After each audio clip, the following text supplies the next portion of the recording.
लोकसभेमध्ये अशा पद्धतीचं वातावरण झालं की मग आपल्या नेत्यांना सुद्धा महायुती करावी लागली आणि युतीमध्ये काही गोष्टी आपल्याला ऍडजस्ट कराव्या लागतात। बघा 132 भारतीय जनता पार्टीचे आमदार निवडून आलेले आहेत। या महाराष्ट्राच्या इतिहासात पहिल्यांदा कुण्या एका पक्षाला एवढं मोठं यश मिळालं तर ते म्हणजे भारतीय जनता पार्टीला, ते पण आपल्या मुख्यमंत्री देवेंद्र फडणवीस साहेब यांच्या नेतृत्वामध्ये आणि आपल्याला लाभलेले कामदार असे प्रदेशाध्यक्ष म्हणजे बावनकुळे साहेबांच्या नेतृत्वामध्ये। इतकी सुंदर रचना बावनकुळे साहेबांनी करून ठेवली।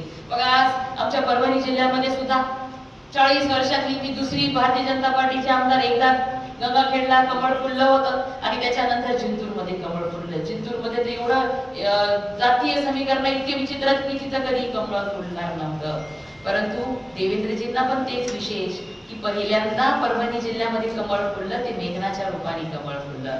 आज सुद्धा आम्हाला तिथं आपल्या इथं जसा संघर्ष तसाही पालकमंत्री झाले तरी महायुतीच्या लोकांसोबत आपल्याला संघर्ष करावा लागतो। प्रत्येक जण आपापला पक्ष वाढवण्यासाठी, प्रत्येक जण आपापल्या कार्यकर्त्याला ताकद देण्यासाठी आपापल्या परीने प्रयत्न करत असतं, पण त्यातून सुद्धा आपल्याला उभं राहायचंय। बघा आज डबल इंजिनची सरकार आहे, केंद्रामध्ये नरेंद्र मोदीजींची सरकार आहे आणि राज्यामध्ये सुद्धा आपले मुख्यमंत्री आहेत, भाजपाचे मुख्यमंत्री आहेत आणि त्या महाराष्ट्राच्या जनतेला न्याय देणारं नेतृत्व म्हणजे देवेंद्र फडणवीस साहेबांसारखं नेतृत्व लाभलेलं असताना आपल्याला आता दूर राहायचं नाही। येणाऱ्या स्थानिक स्वराज्य संस्था कधी सुद्धा लागू शकतात। आता सुप्रीम कोर्टामध्ये चालू आहे केस, एप्रिल मे मध्ये लागू शकतात।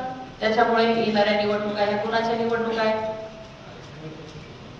कार्यकर्त्यांच्या निवडणुका। मला बघा आता मी काही भाषण नाही करत, पण थोडंफार आता आढावा किती आदेश साहेब आपल्या पक्षाचा, किती जण बूथ प्रमुख इथे बसलेले।